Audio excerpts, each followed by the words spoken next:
started. Sorry for the technical difficulties. That's like everything in life, you just kind of got to roll with it, right? You never know what the hell's going to happen, but you just got to stick with it until it comes together. So thanks for bearing with us.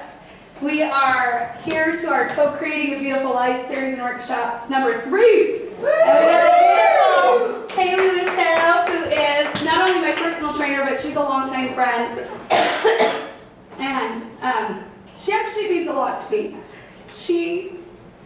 I met Kayley 2 years ago from a referral of a friend who I was like, I really need to get my health in order. I was out of shape, I was overweight, I was overworked, underfed, stressed the fuck out. You know what I mean? Like, I just gotta really make myself a priority. So Kayley was my first step of putting myself first. And she really held me accountable to a high standard in which she knew I could achieve. I mean, I was 20 something pounds more than I am now, and completely out of shape. So if you listen to what she has to say, literally her little tips and tricks, I mean, even when I'm off the wagon of working out like hard with her, it still works, because I mean, I haven't gained the weight back, so it's good. But Kayley's going to share her tips and tricks on how to slay your day and live your life to the fullest when it comes to health and fitness. So let's give her a round of applause.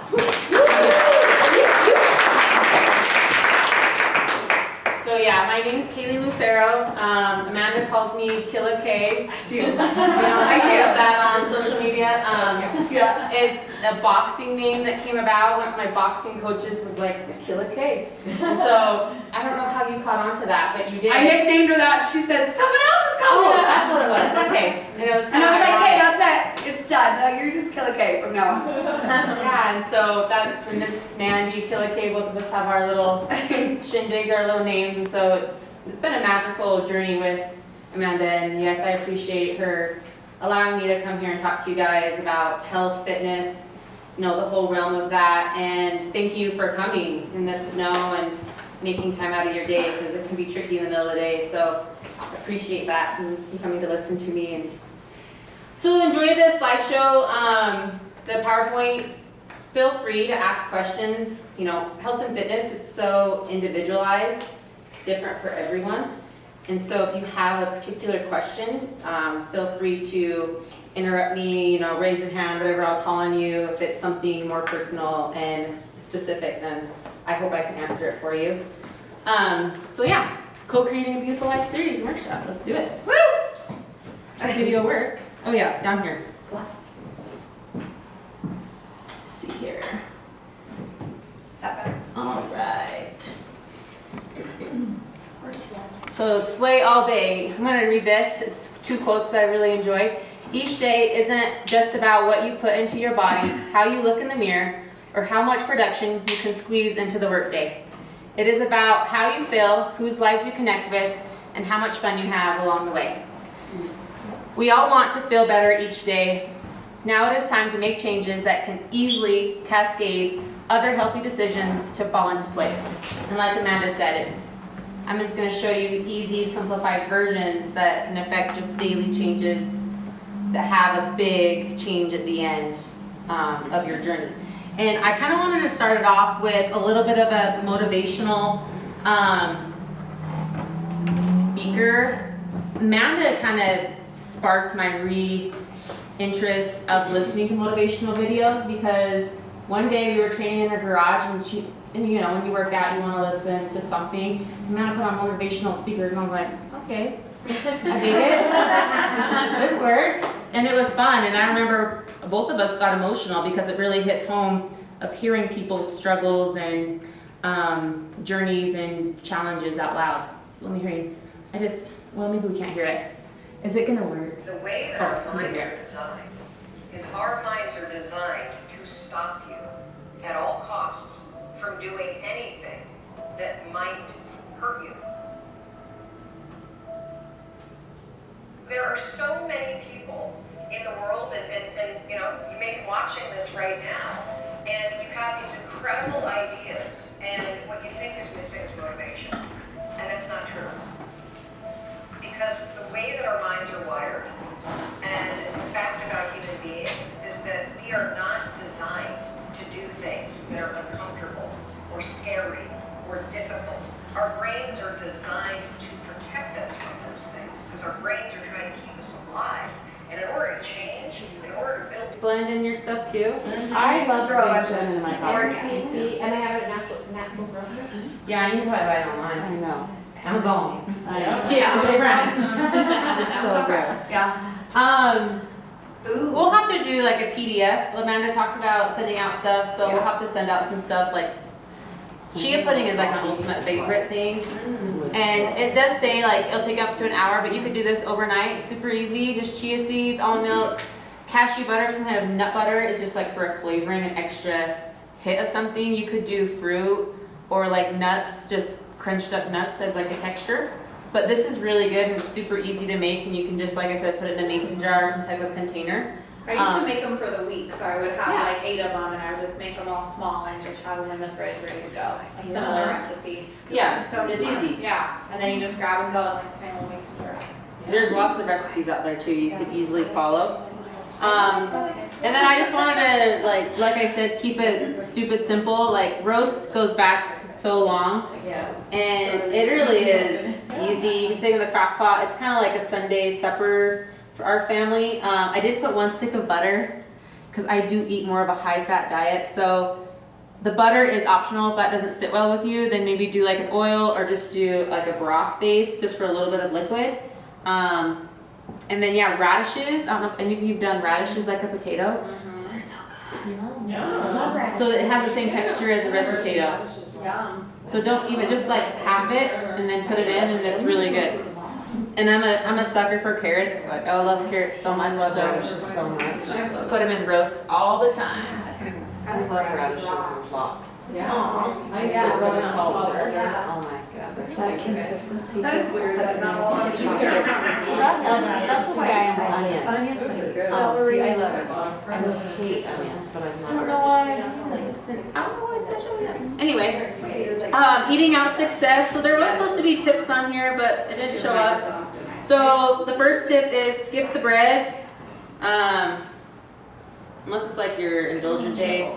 But there's so many places around here now where you can just be like, hey, can I get it lettuce wrapped?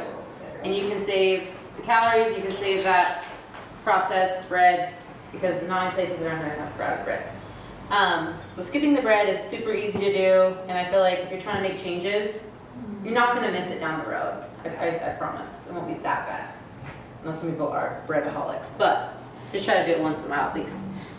Go vinegar based on your dressing. So if you're doing like a sandwich or like a burger, do like mustard, something that has more vinegar base instead of the mayo. Mayo does have like corn oil and hydrogenated oils and stuff. So if you do like a mayo, if you're like a mayo girl, try to buy something that's like avocado oil or a better version. There's lots of versions out there.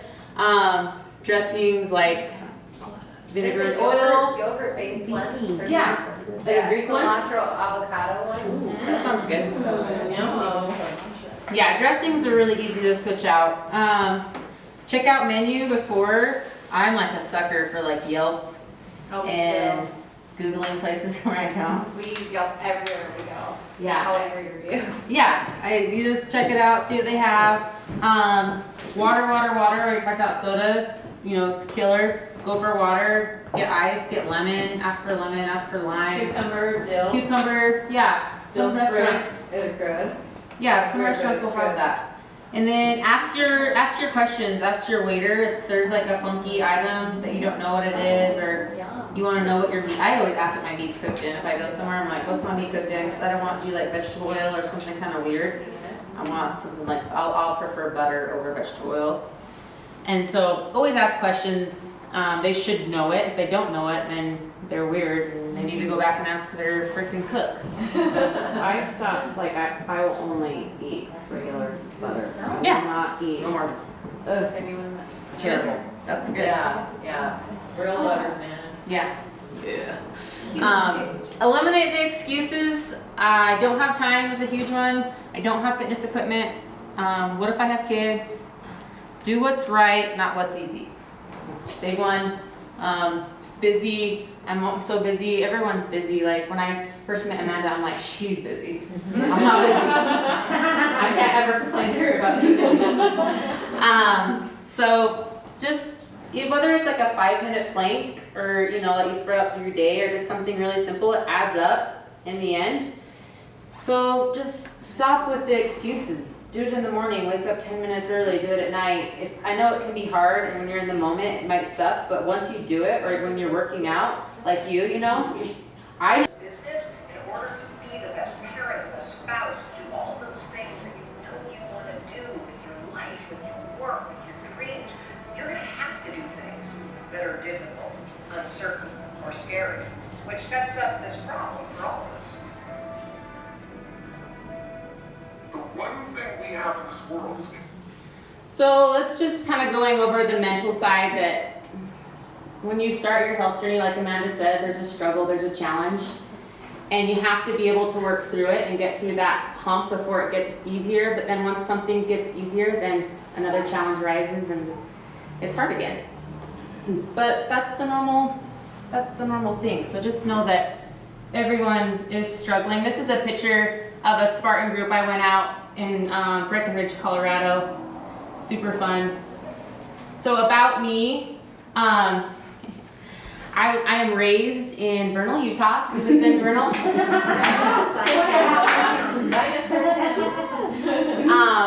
Yeah, 3.5 hours away from here. It's kind of an isolated community. I would say I was bubbled from a lot of things. There's very strong influences in that area. So I grew up, have 2 younger sisters, have great parents, worked very hard to show me, the best values they possibly could.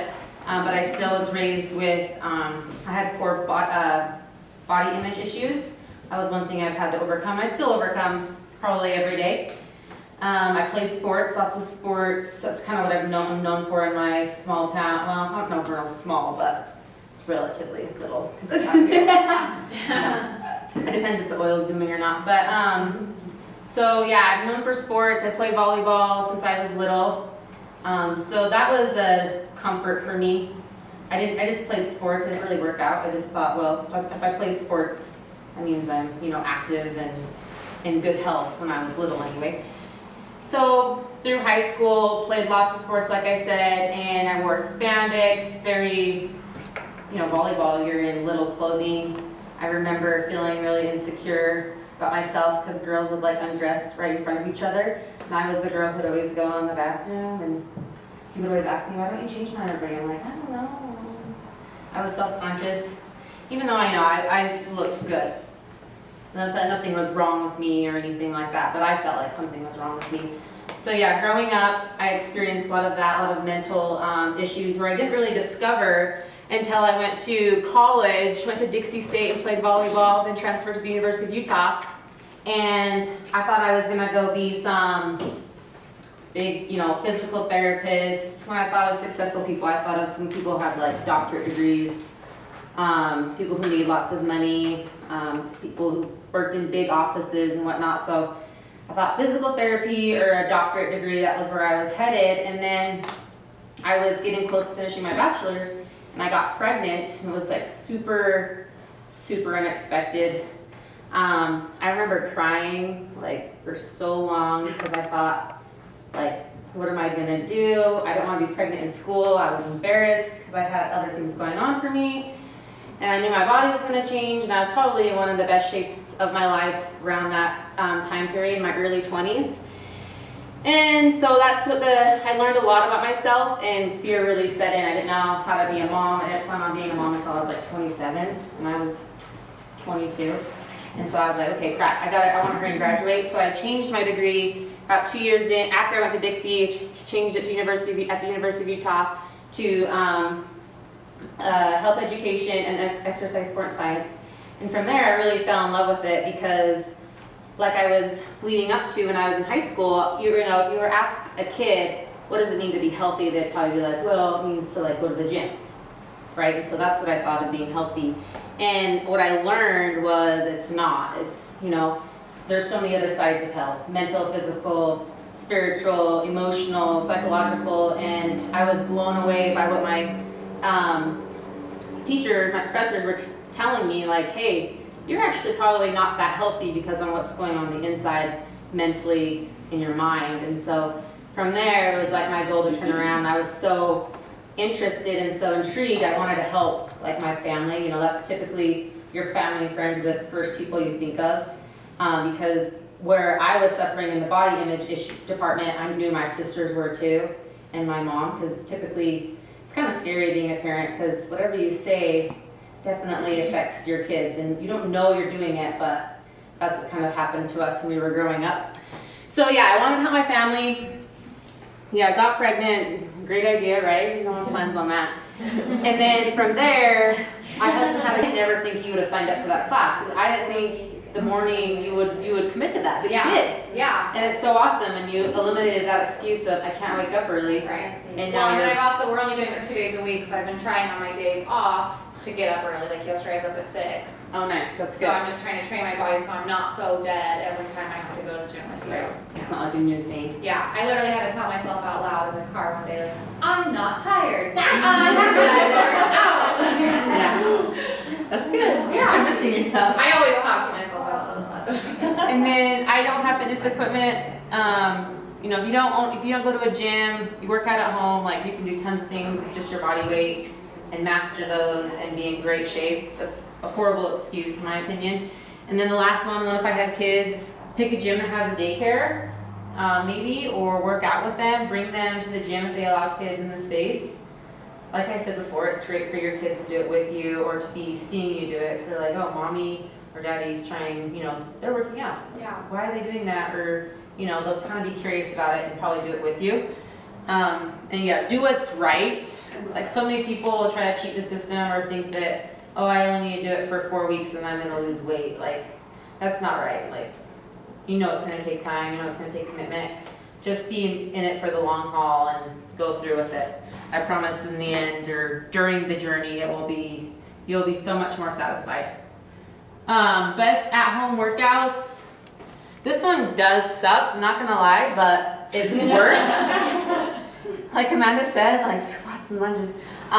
Set your timer to 30 minutes and do 5 push-ups, 10 dips on the couch, and then 15 squats. Like we talked about, push-ups are difficult, just modify it, which means like go up on your couch and be elevated or like your table and then do push-ups. Make it so it's for you, for your level. Dips on the couch, I'm talking about like the tricep dips, so getting behind you or on a chair, and then 15 squats. Lots of times squats hurt people and it's because maybe they're not doing it right. So what I suggest is like getting a chair and just using your chair as your safety. So you're going at the right depth and then you're not going to hurt yourself and you're still in good form. So always keep your feet down, don't keep your heels up. And just go through it for 30 minutes. Seems like a long time, but it's really only 30 minutes of your day. So think of it that way.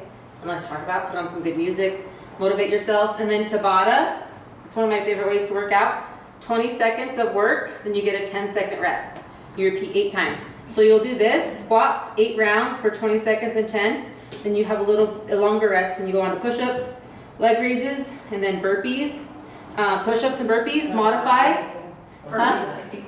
They do suck, but you can modify them. I think they're my favorite. Yeah. Just make sure you modify it. So if you look at it this way, it takes 4 minutes. So 1, 2, 3, 4. That's 16 minutes. If you have a rest, that's like 20 minutes, and boom, you're done. Oh, go. I don't know why it's not doing that. Okay, best moves for anyone? I think that's you. I think that's beautiful. I think it's maybe the way you're layering it, we can look at it later. I think you can layer. Well, this is on Google Drive and this is on PowerPoint. It's I think Google Oh, Drive. you're not saying So yeah, so the best moves in my opinion are planks, a wall sit, great option. Like I said, push-ups, burpees, a push press, so weights right here, really defines your shoulder and it's a great option for you. Punches. So like Amanda said, boxing, you can just do shadow boxing or get some like 2-pound weights and just punch for time or do like 100 punches and I swear to you, the shoulders will feel like they're gonna fall off. I'm like, ugh. I like what you posted there about a minute not being that long until you're boxing or something. Oh Like, shit, oh it's my so God. true. It's so true. It is so true, yeah. And then the next day you can. I'm like, oh.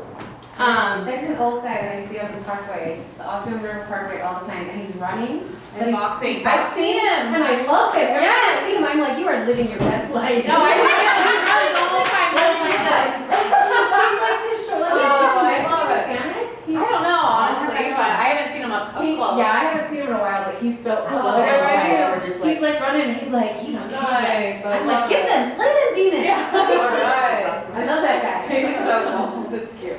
Treadmill. It's a lot easier said than done. Namaste. That's awesome. So big one that people forget about is recovery, mobility, flexibility, cold heat. Mobility is huge.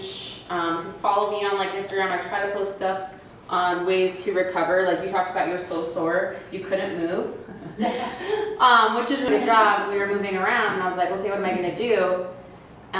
Didn't really think about personal training until someone asked me like, hey, come and teach this class for me. And it was like a boot camp class, and I was like, hey, this is fun. You know, I get to help people train, become healthier. And from there on, I wanted more. Like I knew that just being with someone for an hour wasn't gonna be good enough. You need a lot more than that. And so yeah, health coach, all around coach was what I really love to do. I love to go into people's homes. I was talking to someone about what I do. I go into people's homes, like Amanda's. She has a garage gym. And you know, basically you can do anything you want to do, and the size of Amanda's office and their office are even smaller. That's basically all the space we had. It was like a 10 by 10 area, and Amanda was like boxing, stretching, and we did it, and that's what the other clients' spaces are like too. It's very small, quaint, it's comfortable, and then I also train at Tip Top Athlete. It's a great facility. Carly's actually there right now. She's doing good. And yeah, Filmed it today. yeah, it was leg day today. I was with her this morning at 5:30. Yeah, we got the glutes going. But yeah, that's kind of about me, what I do. I love what I do. I love helping people. Lots of my clients become my friends, and so it's special. You know, there's people I've trained for years, and I still connect with them, and it's like, oh cool, you're doing good. You know, what's going on? And so that's the big part that's awesome about my job. So how to slay all day. If you notice your little flyer, those are all the little things at the top. These are all the points. It's just something if you want to take home, for sure you can. There's my contact information on there. Mental check, eliminate the excuses, start small, sweat the small stuff. So it's opposite of what your normal thing of hearing. Kill your governor, turn off, and tune in. So we are gonna go through the first one. Mental check. Okay. Mental is probably the biggest one, what do you think, for everyone? Yeah, absolutely. Yeah, it's definitely the hardest one to overcome, to deal with. I can definitely contest that it's a never-ending process. Like, we look up to these people, we see people on social media and everything's so positive and so like perfect, but it's really not. And they may look all fit or be all perfect with their families, but you need to remember that those are the highlights of their life. A lot of them don't talk about the low lives, or maybe what this morning really was shitty, and they're not going to talk about that. So yeah, mental game before your physical change, and then how to improve your mental state. When I'm working with someone, I think it's really important from the get-go to apply yourself mentally. Lots of people, I've worked with people that really don't make physical changes for a long time until they reduce their stress, until they mentally believe that they can do it. That's a huge one, like believing in yourself that you can be consistent, you can be dedicated, and have the drive to do what you want to do, like your goals. Like I know a lot of you are successful in like work, because I see, you know, your photos up there on the cards, but probably a lot of your goals are the health part behind the scenes, and you're really good at your job, but are you really good at making health your priority? And that was the thing with Amanda, is she kills it, you know, in the real estate game, and it was hard to like be like, okay, apply the steps that you do there and do them here in the gym, in the kitchen, you know, wherever. And so I know it's tricky, and sometimes the time that you're time of day you run out of time. And so this is a big one to always, I think this is probably what you've worked on, Absolutely. is the mental check.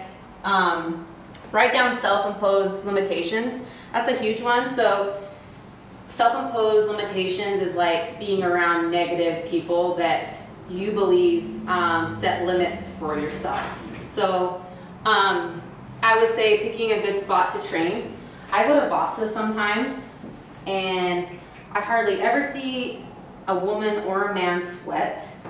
I swear it's mainly about what they're wearing. They're wearing Gymshark, Lululemon. I'm serious. I really am serious. That we stopped training there for this reason. Like, people wanted to come up and just talk to us the whole time. And we're like, Yes. I'd be sitting here working out, like, okay, it's good. So that's when I made the home gym, because then I could really get in the mental aspect of it. You know, if it's just me and you, and we're here to make it business.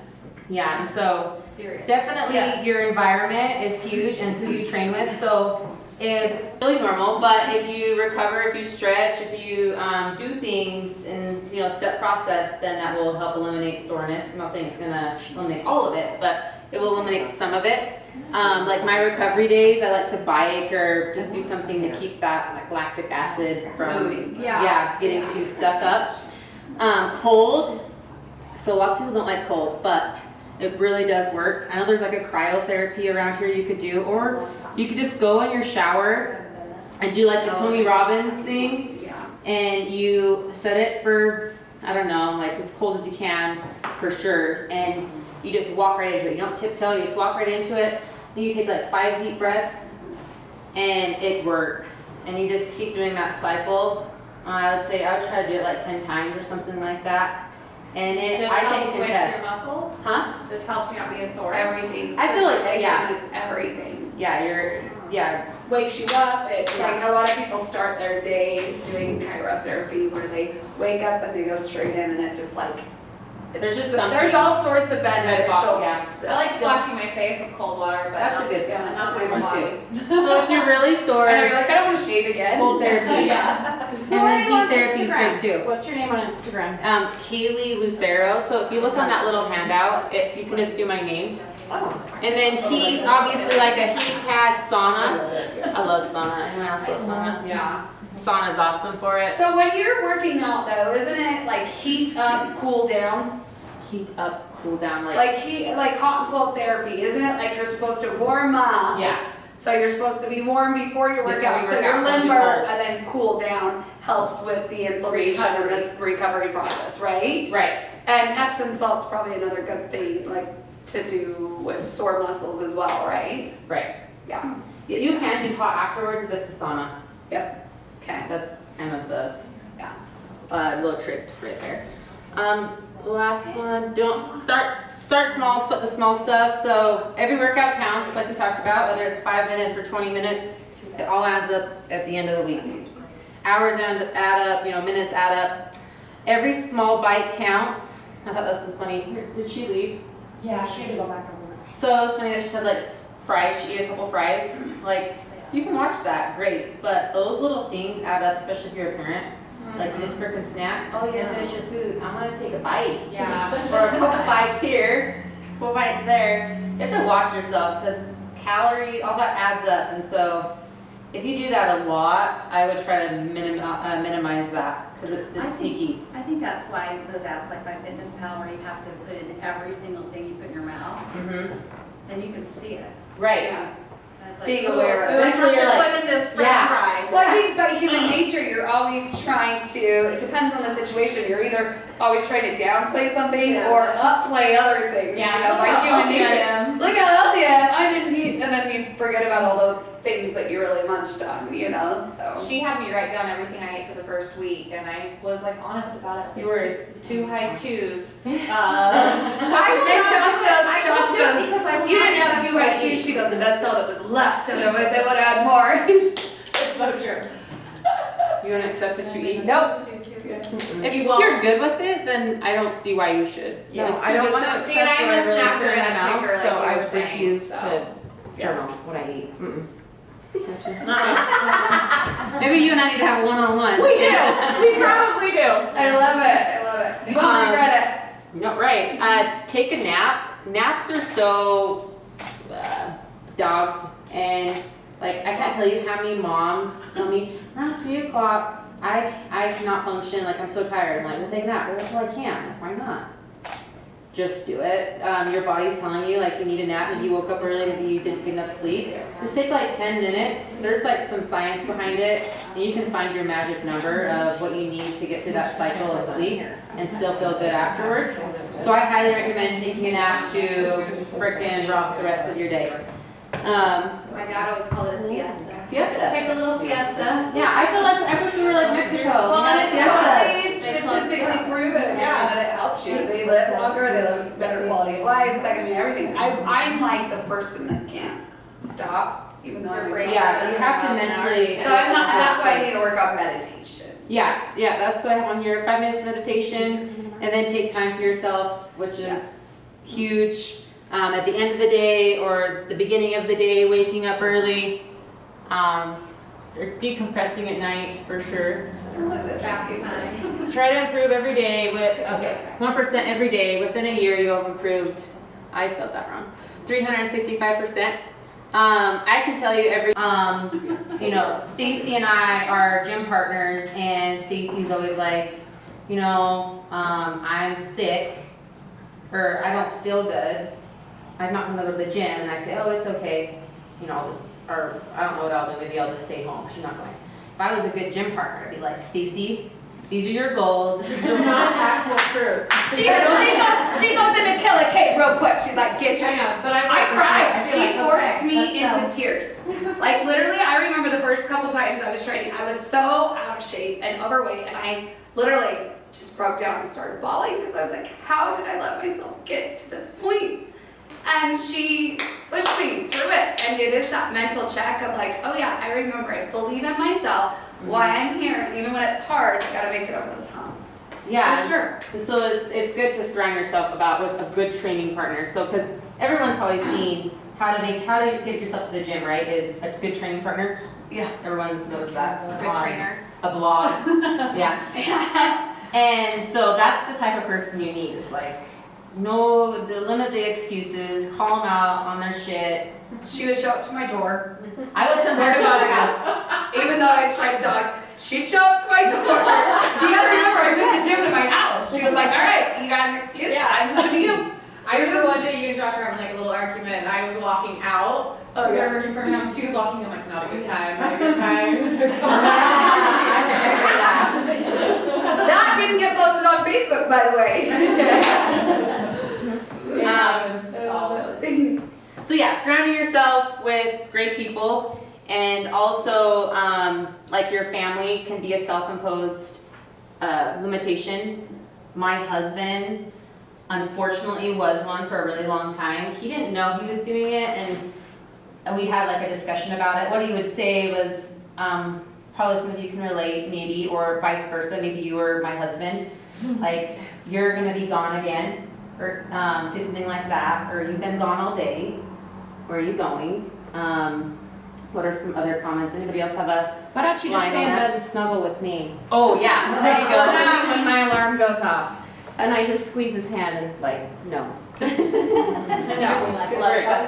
good for you, because I'm actually quite the opposite. Like, I'm so drained by the time I get home that Josh is constantly trying to get me to do those things, and it's easy for me to be like, sorry, I've been at work all day. Like, so good for you guys being the opposite, because I think it does help each other grow in a positive direction for sure.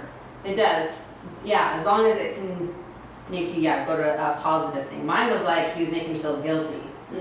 He was giving me the guilt trip, like, oh, you're gonna go and train and leave me. Because he didn't want to come train with me. Yeah. Now, my husband knows better. Yeah, that's good. That is good. He knows. Mama needs her lesson. That's good, and that's the key is, either having a discussion with your family, like my kids aren't old enough to understand that yet, but definitely have a discussion with your spouse. Anybody else have any self-imposed limitations that you just kind of push yourself into, or that happens to you? Anybody want to share? Well, you know how you'll work out? Like, I know it doesn't look like a workout, but Oh, whatever. So That's one of your self. That's a bullshit comment. I'm calling you out, girl. And then the next day you're like super sore and you can't even like sit down on the toilet or anything. That's one thing I struggle with because I'm like I'm so sore that I don't want to go work out. But once you get past the soreness, was like if you're so sore 10 minutes into your workout, you don't even know you're sore because you've worked it all out. Yeah, but I don't even stretched get your- there. I'm like, I'm sore, I don't like this feeling, it's, That's your excuse you know or what I whatever. mean? Yeah. No, I get So that. I get then that. I won't like, I'll do something that I'm not as sore.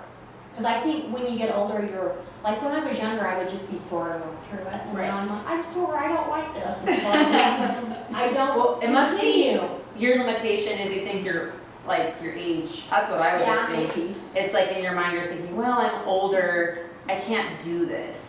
It might be not something maybe you say out loud, but it may be something that's in your mind. Subconscious. Yeah. Because I know I think that. I'm the opposite. Like I'm pissed about how old I am, so I'm gonna do it. God damn it. That's good. Yeah, that's awesome. That's good. Because I'm gonna be a hot gilf one day. I remind Kayley, she's such a tough woman. Well, that's a good thing because it like referring to Vasa again. When I go in there, so my mindset is I'm gonna be like the hardest working, especially female. Like kind of referring to what you're saying. Like I see a lot of people that are younger, and so I always wanna one up them. I just take it upon myself to compete with them. You Even though I'm told them. not. Year I know I've improved, and it sometimes is 1% each day, or sometimes it's no percent. But I feel like at the end, if you're just striving for improving, then it's great. And you kind of look at that every day. You can't dwell on the negatives or like I ate up, a bag of M&Ms yesterday.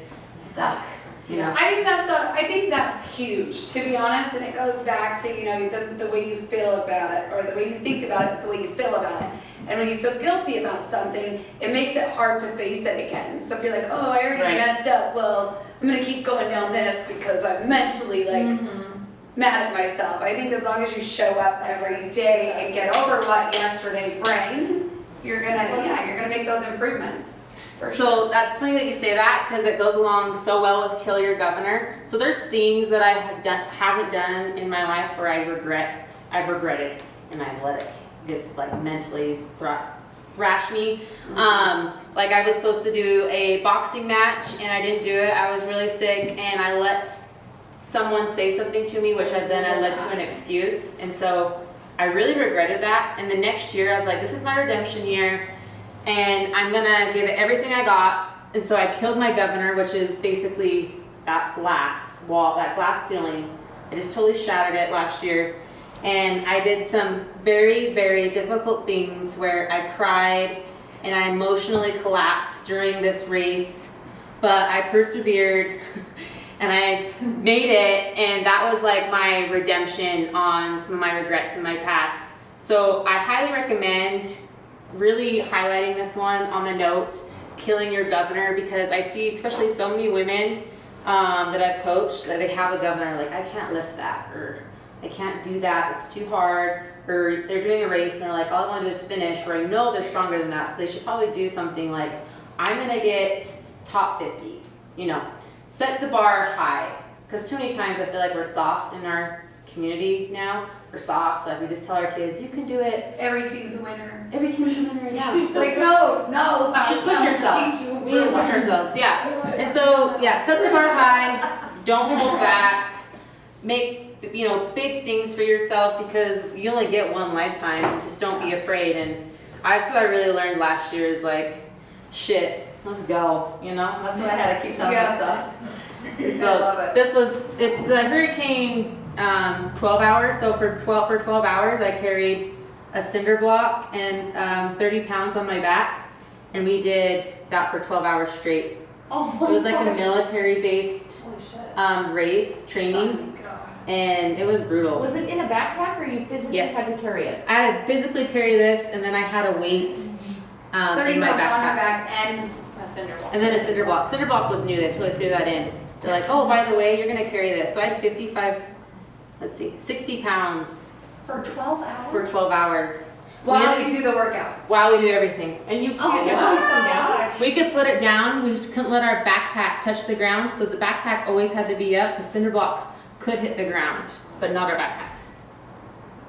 It was insane. Did you get a trophy or anything? No, that's the funny part. I posted it. See, Because I feel like you're We got- Killed her I'll governor. get you one. we got a little badge because it was military, and then that's my water. We let us bring extra water because we did have a camel pack. It was through the night. We started at 7 o'clock, and then we went till 8 in the morning. So it was kind of scary because I was by myself a lot, and it was up in Nordic Valley. Yeah. So it was kind of sketch.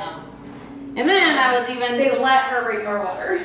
And then I was smart and I did another one, and that one was another military-based one. But it was just, I was like, I just need to do something to get out of my funk. I need to push myself, and this was it for me. I decided, I got asked, and I was like, screw it, let's do it. Stacy, is that why you? Let's do it. What's your motivation? Because she runs marathons, and she's a pretty badass bitch too. Like, what is your why? Why do you love doing what you're doing that way? I cannot remember what book I read it in, but there is the psychology about always having something to look forward to. Always having that thing, you know, that we're happier, we're better psychologically if we always have something. So after I ran my first marathon, and like that was a game changer because I was like at my lowest point in my life, and all of a sudden I was like, okay, if you can do that, right, get your shit together and do everything else you need to do. I love So that. just from there, it's like every year I'm like, okay, like what am I gonna do this year? So if I can run a marathon, can I do a triathlon? Can I do an ultra marathon? So I've done those things. It's like, hey, now what? Constantly you're killing your governor I just Yeah. and exceeding the expectations. And I feel like, To Wanda their ass. yeah, I'm older and I have a better body. not really body, but Wanda. the strength aspect definitely gets me going. So yeah, your limitations are definitely one. I would suggest, yes, writing them down, thinking about it not just one day, but maybe like give it a week, because things will pop up and you're like, oh shit. Yeah. Why am I thinking this? And so then write them down and then go through them and just leave it out. Don't forget the page. And then the next one, so that's where they talk to yourself a lot. Like I really do stress that. I would say every morning, we'll go over it towards the end, but there's like a morning routine I think everyone should do about talking to yourself, meditating, some type of positive affirmation to ensure that you got this. Believing in yourself, like we've said, and yes, it's an everyday thing, for sure. Okay. Isn't there, actually Josh told me yesterday about a heavy lifter, you probably know who it is, but a guy who he's like the world champ of heavy lifting for like decades or whatever, but he would be in the gym and they would yell, light weights! Like he would yell light weights to psych himself out. Do you know who I'm talking about? So he told me that, and then he told me, it came up in a conversation yesterday actually, he goes, yeah, when you hear light weights in the gym, they're really just psyching themselves, so we're like doing big reps, so. Yeah. Well, I do think, like Some minor matter type deal. Right, it's something, to trigger a response that will fire you up, like she just said. The opposite. What did you say? What was your words? I'm gonna. What did she say? I don't know. I remember. You said something, and I can't remember what it was now, but there was like just a little 4-word thing. But that would be something that would pump you up. What did you wording on yours? I'm gonna do this, goddammit. Okay, That's that works. I like it. So these are my cute boys, Oh. Dominic and Roman. So they're really blonde in that picture. I don't know if any of you guys have like a dirty blonde, dirty brown hair kids. I swear it's blonde in the summer and dark in the winter. I put them in because they're part of my why. I think all parents will always contest to your kids I just feel like your kids are gonna be at the top somewhere. Yeah. They're pretty much your everything. That's why you wake up every day. So that's one of my biggest whys. I don't believe it is strong enough to commit to everything you want to. I feel like your strongest why should always be yourself and then other people. That's, I feel like, the order that's gonna lead you to the most success. Let's see here, zip it all down. So the activity I want to do is just, we're gonna get on the whiteboard. This is something you're gonna do on your own. And anybody else have a why? So this is like a hot word right now. for how to stay committed, how to stay dedicated, people always say, remember your why.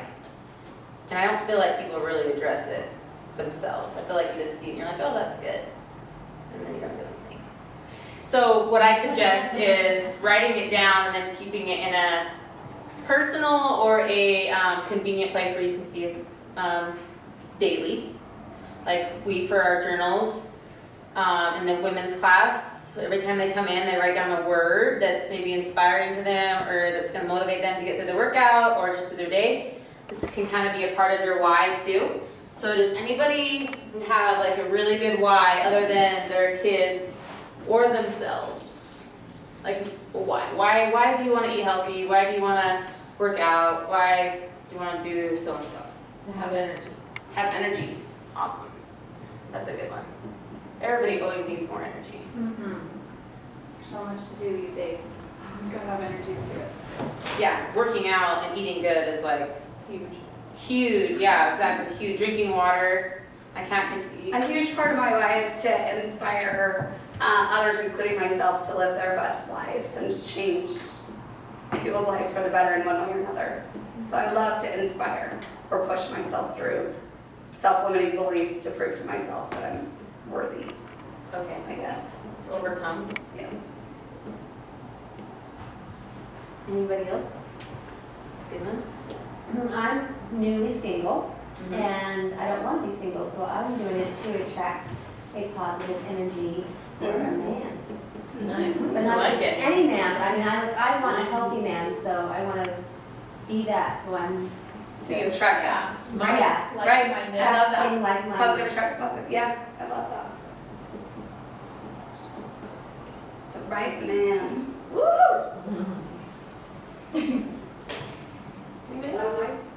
Till it caught me. When you do I love something so challenging, then the little things are easy. You're like, oh, I can go run an hour. I just ran 4 hours. And that's how I felt with that too. It was like, I just did this. Why can't you freaking just run for 10 minutes, Kayley? Yeah. Knock it off. That's what I tell myself that.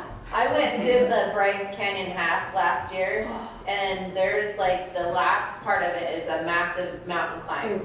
And you could see people dying going, I'm not gonna there's no way I'm gonna make it. I mean, it was brutal making that last climb up, but once people coming down, were like, there's bacon up there, there's, cookies up there, and they had an awesome station up at the top, but they were like, the people coming down were like motivating people to keep going. I love that about marathons, the little stations they have along the way, they're Yeah. always cheering you on. And like Do the you guys- ones that say I can't, like when I ran the Disney marathon, it was my first one, I saw grandma passing me.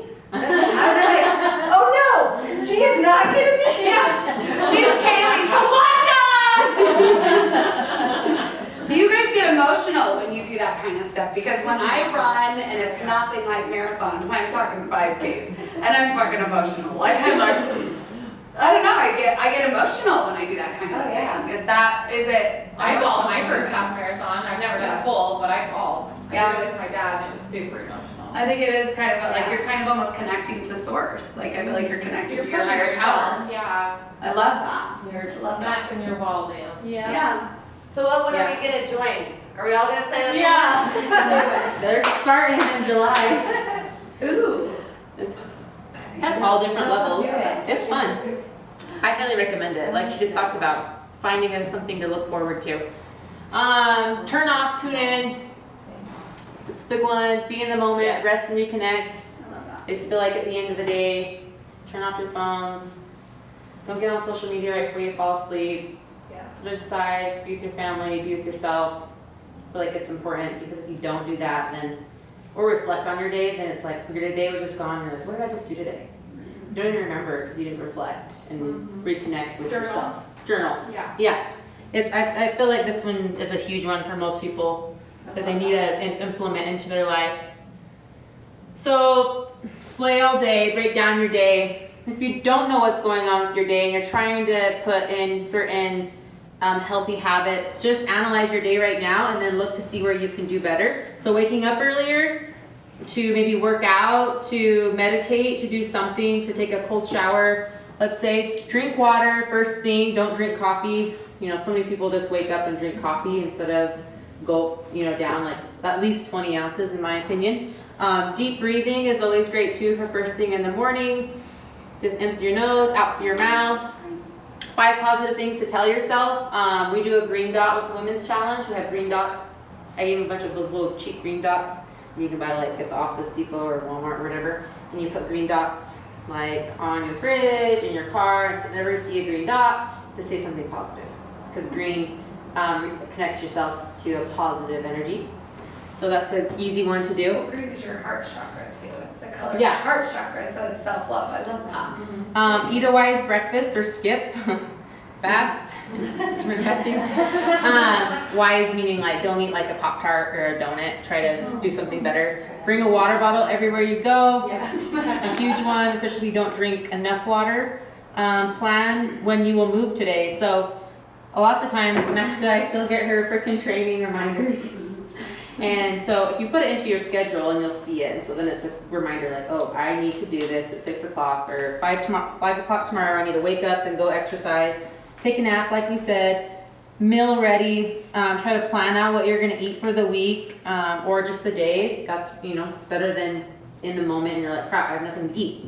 So try to plan that. Drive time, lifetime, a lot of us drive around, so make the driving, productive. So listening to podcasts.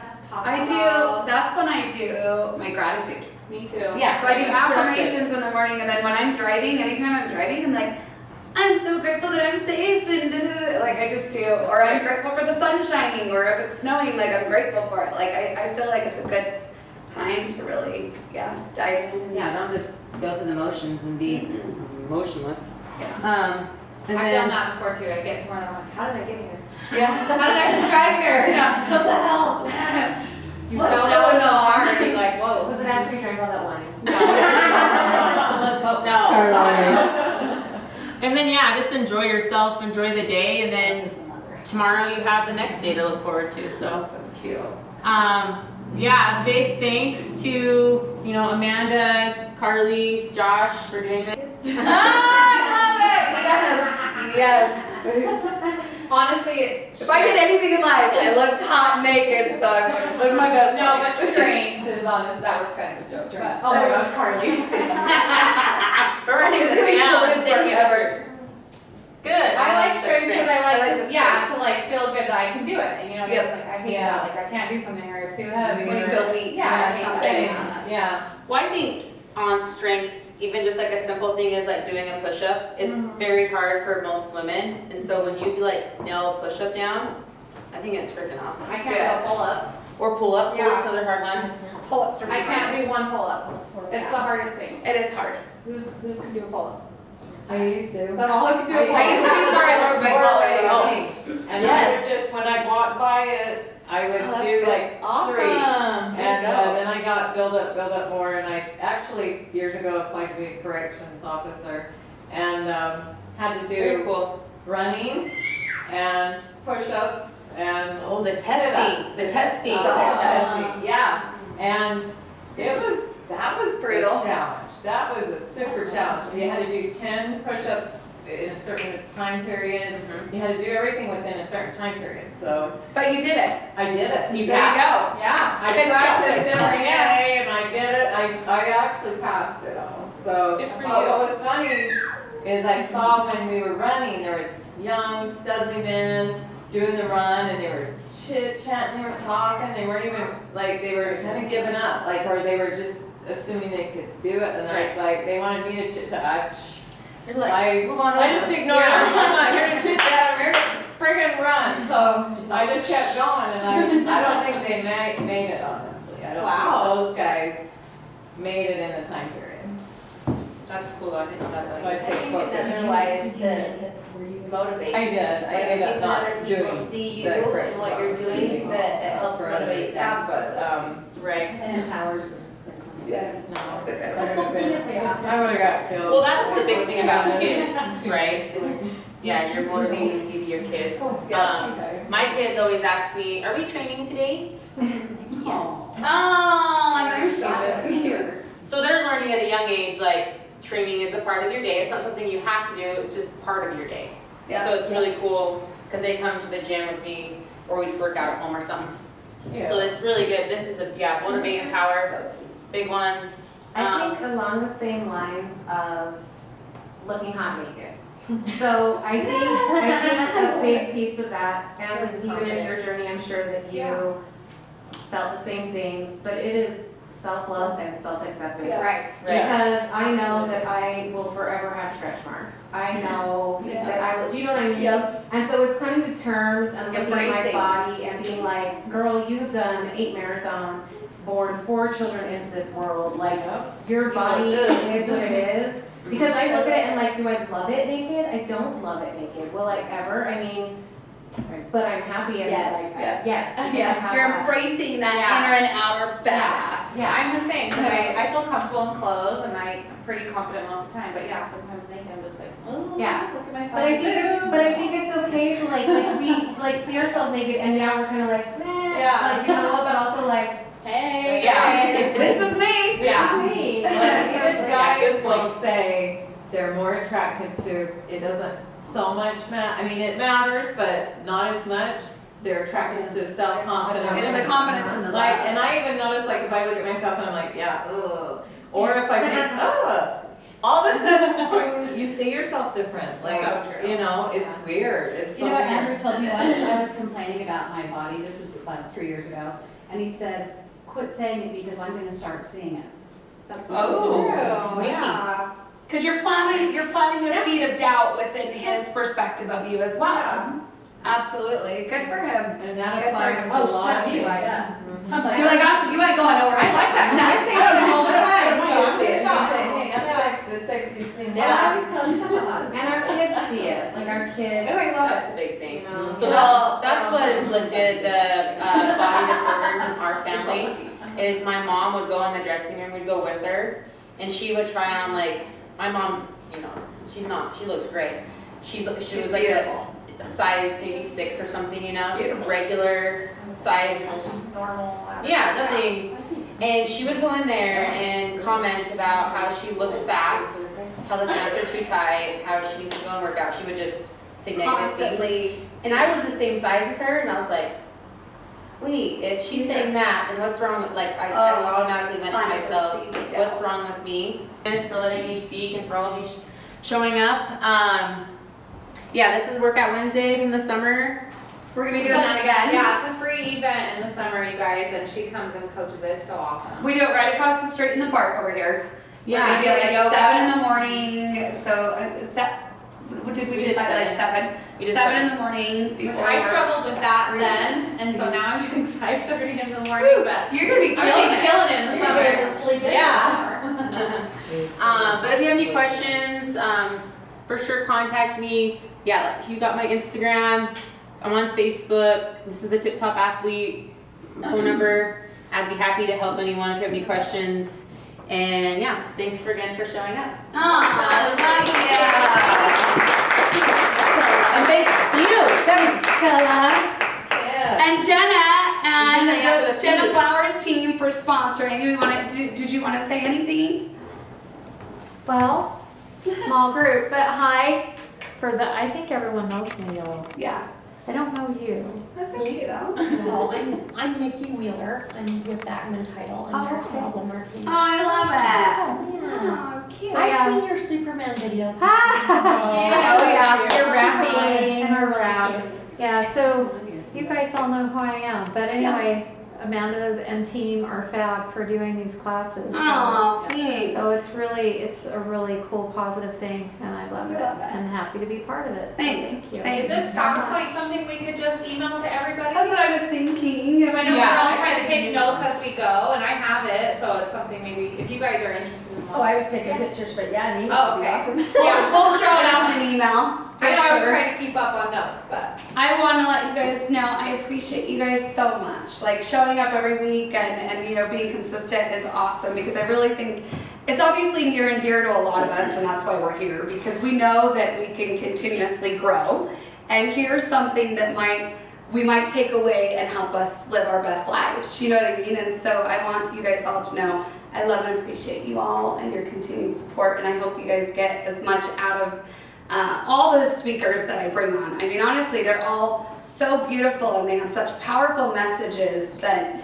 you know, I know they've helped me transform my life for sure in a lot of different ways. So thanks so much. We appreciate you for being here. You're welcome. And I love you guys. Yeah, don't forget to eat. We have a lot of leftovers. A lot of people, I think, had snow days today. Right. But I feel like, you know, And so that's what happened with getting dressed in front of the mirror. That's why in the locker room I was self-conscious because I was like, okay, this is uncomfortable for me. And it was all in my childhood of seeing my mom say these words. Even my dad. My dad wasn't, you know, he's guilty too. But that was a big thing. And what, you know, there's a naked challenge. Has anyone ever heard of it? No. There's a naked challenge. Yeah, don't post it on the internet of what you do, but every time you get undressed, you have to get undressed in front of a mirror. Oh. See, and I actually love being naked, and I'm actually confident being naked in front of others. Like, I'm not ashamed. Like, it's good. I'm like, hey, whatever. But yeah, just to feel more comfortable and strong naked. In front of the mirror, too, because you have to look at yourself. And you have to, like, look at yourself for 5 seconds. So you have to get undressed, look at yourself for 5 seconds, say a positive word about yourself, what you see, and then, you know, go on about your business. Yeah. It's really hard at first. let's do it. Let's have a challenge in all the pictures. Let's do this. Bring the mirror in. Naked challenge. I love it. We'll all do their naked today. Naked challenge, I love it. Something else, just to touch on what you're saying about your mom in the dressing room. I don't know if anyone else is like this with their kids, but I feel like it's helped Wesley. And even though he's a boy and I'm his mom, but I have never ever once said a bad thing about my body in front of him. And I'm also, I never try to hide my body in front of him. And I learned that actually, thankfully, at a young age. But yeah, I just am always dressed right in front of him. He sees me in the bath. Sometimes he comes and reads when I'm in the bath. Like I don't hide my body from him. But I feel like it's a good thing to push other women to. I agree. Yeah. I still get naked in front of my 12-year-old. Wesley's not. I mean, and he still doesn't think it's weird, and I think that's better. You know, he won't think like some porn stars what a woman's body's supposed to look like. Right? Yeah. But what's This is your, real. Yeah, You know? on guiding your child if they are a little chunky monkey? I would wait until they're older to maybe even talk about it, like 16. I would just say, you know, because I've had a little, so I told some people, or I told you guys, Tip Top Athlete, I coached a young man 5. A little girl came up to me, she was 8, and she asked me about what she should do about diet. Oh, God. my God. Yes, about diet. I went and told her mom, I talked to her mom about it because I was like, this is A little heartbroken. Yeah, it was because their whole family was doing a diet. Granted, you know, you're doing it as a whole family thing, but you shouldn't coin it. You know, I feel like diet isn't a good word. It's kind of a negative. It puts a negative on a positive. You're trying to do a positive, but you're putting it with a negative Maybe perspective. just say nutrition. So rather than maybe talking about a diet, just as parents, maybe just buy healthy.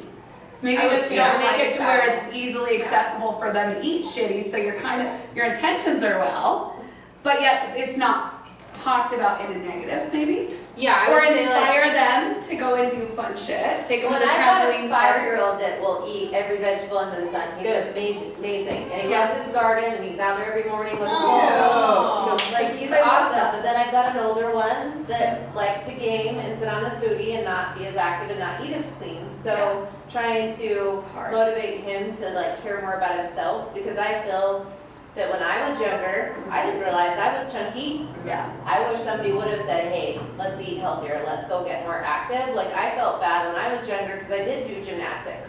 And I had, you know, coaches go, you need to lose weight. So, but having like somebody at home be more on board and do it in a healthy way versus ignoring it. right. So, and I've seen a couple kids that are his age that are a lot heavier than him, to where if I could help him, maybe he could start wearing off on some of his Inspiring. friends. Yeah. Kelly, how old is Motivate he? some of his friends. How old is he? He's 12. He's gonna, in the next 3 years, he's gonna Thin get out. taller and he'll thin out. I just feel, I feel I like think boys at 12, different from boys. My boy at Before 12, they and he's not even a thick guy, but he's getting that 12-year-old look. And I actually watched our nephew Kaimani do the same thing at like 12. So I think there is something about 12. Wait and see. I would wait it out, and I would just do subtle little Subtle changes. things. But it's not chicken nuggets and mac and cheese over, you know what I mean? Yes. It's like, Does let's he try to like get you to eat trampolines? something different. Oh yeah, I have one in my garage. And like Oh, a awesome. basketball standard? Everything. In the summer, I would definitely embrace, if you have kids, like hiding outside. Yeah. I've been making him run like the Santa Claus 5K with me and run Yeah, some races that's with good. me and stuff, but he hates it. He does. So I wish there was more positive things to get, you know, kids that age to Involved. be more involved. But I wonder. He'll find something. Does So he like, just keep he trying. doesn't like sports at Oh, all. he loves sports. Oh, he does. Well, my downfall was he was playing soccer, Uh-huh. and then I let him homeschool the year before last, and he didn't want to play soccer that year, so he homeschooled, sat home all year and didn't play soccer, and then the week came on. And I watched it, and I kind of like kicked myself going, I shouldn't have let him, you know, quit soccer and stay at home at the same time, because I was working all the time, so I don't know what he was eating through the day, and he was sitting on his butt all day. Yeah. Gotcha. My son's the same way, and he started feeling better about himself around 15. Really? Because he was a stout boy. And then he grew And into, then he grew, and now he's a very tall, very lean. He goes to the gym every day with his buddies. And, but he's, cool. you know, A it's little just bit. that age where he's like, oh man, I'm What about just making sure you don't have those certain foods and snacks in your house, like just don't buy them and bring them in? Yeah. I think that's a really good. I think shopping with kids is huge. Yeah. Showing them the Try better to start option. meal planning with me and have you get him to help me, maybe it'll help him eat better. I always tell Leslie he has to pick at least one vegetable, because he's picky too. Like, you have to have one vegetable. It's Yeah. just, sorry. Yeah. He thinks One. carrots Your is good. nutrients. Oh, he loves carrots, exactly, yeah. I love that. I love that. Anything else? No? These are all great, great things to write down. If you were doing it yourself, I would just be more specific. Like some of you were specific when you were talking, so that's the way I would write it down for yourself. Being specific on your way. Download a music playlist. I feel like I didn't really, it touched a little bit. That's a big one. I always ask people, what do they want to listen to? And some people won't tell me, and it pisses me off. Like, tell me what you want to listen to, it motivates you. If you're one of those people that you don't care, I feel like you should care. And you find the music that does and vibe off that. Because when something gets you going, like you need to stay on track. You're always good about downloading, having music that you like. It was all motivational shit. Like, I mean, literally would be motivational speeches mixed in lyrics with the music. And I was like, oh, you pumped. Like, it was good. It's how I roll. Yeah, that's how I roll. Well, and especially when you're boxing, I feel like when you're boxing, you just gotta, I don't know, I just love that. Yeah. And honestly, like, working out to me is, if I'm doing it in a way that I enjoy it, it makes it a lot easier for me. Yeah. So like when you talk about squats and lunges, and I'm like, yeah, I know that that's good shit, but like I really love to box. Like Yeah. that's my way of like getting me pumped and excited. Or going for a hike, like we've gone on hikes or skiing. I kind of like the more natural route. And I think once you finally find something that you're passionate about that way, on top of great music and company, then you'll be successful. For sure. For sure. All right. Oh, why didn't it? No food. See, I was like, do you hate food? Positive relationship. Tell us what you really Why? That's weird. It's supposed to look like this, but That is weird. I don't understand why it didn't show up. Oh, this one didn't show up either. Oh, no. Well, that's not good. Okay, having a positive relationship with food. Anybody think they have a good relationship with food? No. In that we get together a lot. Yeah. I love carbohydrates. Carbs and sugar. Carbs are good, just the right kind of carbs. Coffee with lots of cream and sugar. So not bread or pasta. Yeah. Mine's quite the opposite. I don't Yeah, eat. Yeah, She doesn't. unique. So my problem is like I go, busy, and I don't eat and drink till, or even have a glass of water until 4 o'clock at night. So the fact that I'm having water right now is actually I know, an it's accomplishment, you know? Right. Mine's the opposite. So this is a really hard one for even me to coach people on because lots of times it stems from childhood and it's really hard to break and and we're in society where food is so prevalent. You know, you walk down the street, you see signs, you're watching TV, there's commercials, especially like bad food. Like most of the time it's not healthy food that you should be eating that'll make you healthy and well. It's crap that's gonna give you diabetes and whatnot. So it's really hard in our world today, I feel like, to eat right and to have a good relationship with food. Like mine was, you know, I was raised where every event, social event, there was food, you know, just like ours, right? Food, you know, every holiday there's food, every birthday party there's food and cake, we're always dessert, right? It's food, a meal with dessert. And so I always thought you always had to have dessert. So sugar was definitely one of my go-tos for meals after, you know, I'd always think I need to eat something sweet. And then emotionally, I would get stressed and then eat, and I still do that sometimes, I'm not gonna lie. I will have a busy day where my kids will really get me going and totally drain me, and then all I'll want to do is get my kids to bed and then go sit and watch Netflix, no joke. And there's these mega peanut M&Ms. You can only find them at certain stores. I'm serious. Mega, like Mega. they're never mega. They're so good. Raise them on something. And they're in the new sharing size, you know, and I'll eat the whole thing in like sub 20 minutes. Wow. Just because I was so stressed, I wasn't even thinking about what I was eating. I was like just shoveling, eating. Right. And luckily I've gotten a lot better because I started to think about what I was doing. I was more in the moment of what I was putting into my mouth and how I was eating it and how I was treating it. So that's kind of my emotional attachment, was relating it to family events, always eating lots of food, overeating, because everyone would be like, you gotta try this, you gotta, you know, part of my family is Greek, so lots of food on your plate. My yaya would always be like, you need to eat more. You need to eat. It's funny how a lot of cultures are like that. They're like offended if you don't eat or if you don't try everything, and it's like, I'm a one person, like I'm full. Right. Well, and I honestly think our portion size nowadays is a little much. Oh, yeah. You know, when I go out to eat, I still, wherever I can, I try to order off the kids' meal. Because I think that's more than enough. You know, I think that a lot of people feel like they have to clean their plate as a way of saying, hey, thank you, or this is good too. Mm-hmm. So I think, you know, going back to the basics and keeping it simple and not overindulging is a good habit to have a positive relationship. Right, and I think definitely discovering where it was planted, you know, like mine was when I was little, and that's how I was raised, with always eating dessert with meals. Anyone else like that? Like your parents always had Sunday dinner, there was always dessert.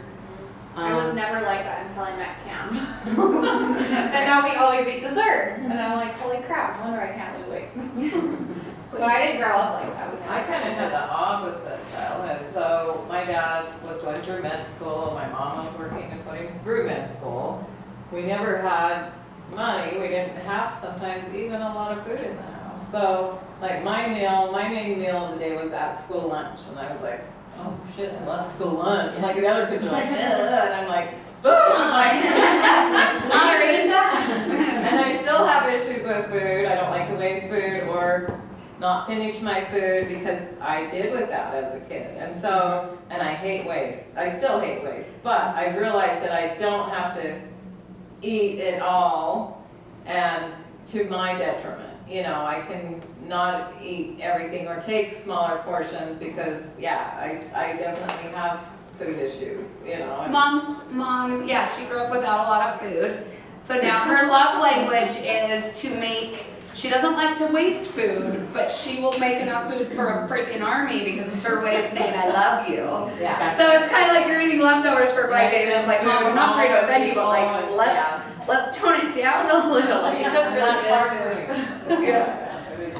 But yeah, I mean, it does go to say that, like, I mean, they do stick with you, these habits, I mean, subconsciously are stuck with you for a really long time, you know? I think that's why I stress eat too, because I'm similar. We didn't, you know, we grew up like freaking hamburger and whopper. Yeah.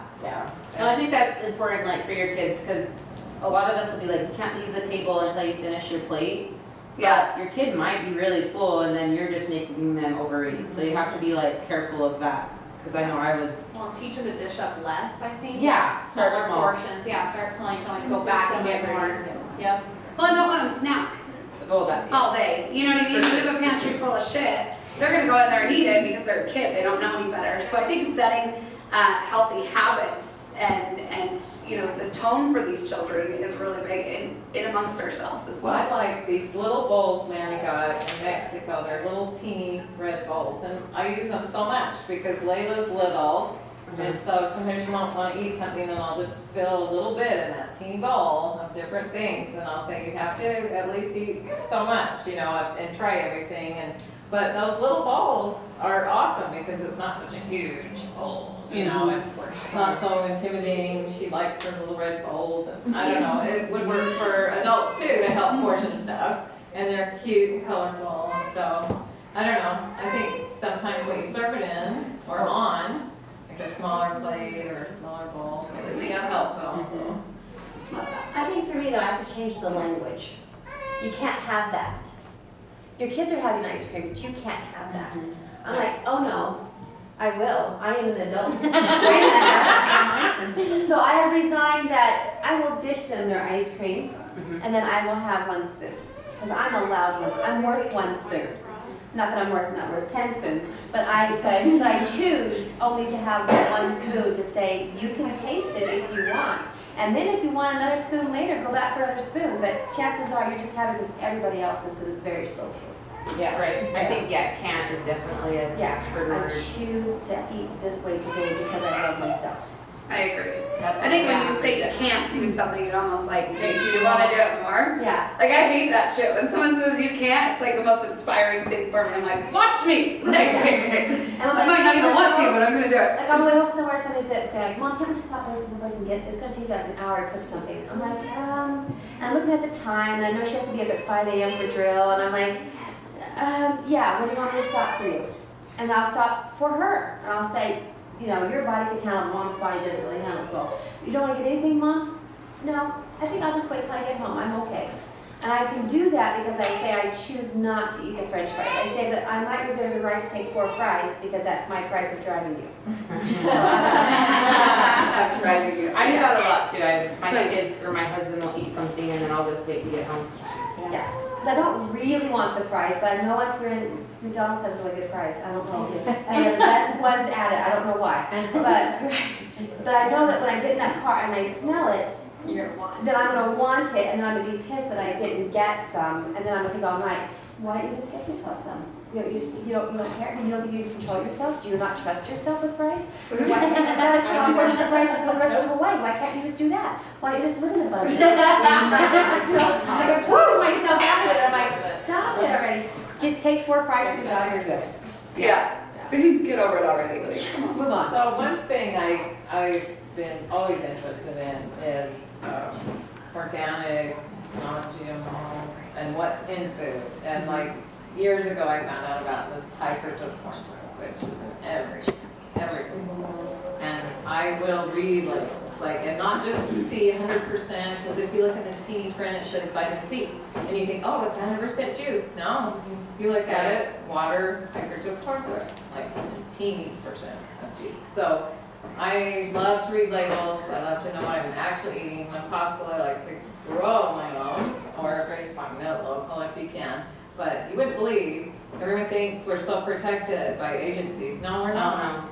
And so you got to know what's in your food, how it's grown, where it's grown, what's in it. And I, at all costs, stay away from high fructose corn syrup. And once in a while, I'll have a Coke. I like the Mexican Cokes because it's real sugar. Yeah, and it's not the high fructose corn syrup. So once in a while, I'll allow myself that. But I think that is just one of the most horrible things. And I believe personally it's contributed to type 2 diabetes and diabetes in children, and a lot of obesity. So I think even that might be one simple step for people. Read the thing. Well, it goes back to the old saying, you are what you eat. Right. And we absolutely are. Yeah. If you eat shit, you're gonna feel like shit. You're not gonna have the energy to do what it is that you need to do. You're gonna be constantly wondering why it is you feel like this. you're trying to do all these other, you know, things that are amazing, working out or whatever, but diet is probably one of the most, diet and exercise and water is probably one of the most beneficial things that you can get in your mouth to living in your best life. I always say abs are made in the kitchen. They really are. Abs are flaps. That's funny. Yeah, so we'll keep going on this because this is kind of what we're falling into. I don't know why, I really don't know why the graphics aren't fully up. So you said this, and that was so funny because I do believe in this too, especially with food.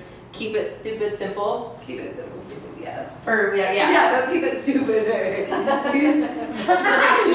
okay. My bad. It's okay. Kiss. But it works kiss. both ways. No, stupid simple. Stupid though. That works. Same thing.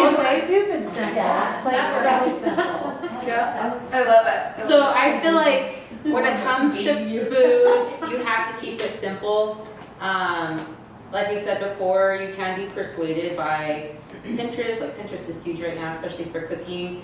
And people make food look so good. Oh, I know. They have like all those lightings and their food's highlighted perfectly. It's just placed, you know, just to make your mouth water and you want to cook it. But like a lot of you said, you know, your schedules are, you know, you're going, and most of the time you don't have the time to make some of these dishes that they call for.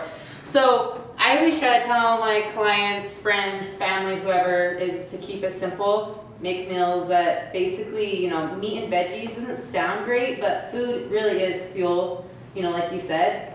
And that's kind of what you have to look at it sometimes, you know, not as an emotional thing or something to make you happy, because it's not necessarily going to make you happy. I told my sister this, we talk about it all the time, is those M&Ms are only going to make you happy for 20 minutes. After they're gone, you know, you're going to feel like shit, and be like, why did I eat that? And then, you know, you're maybe one step behind what your goal was. You know, granted, you should get over it and move on, but in all reality, yeah, food only makes us happy for a little bit.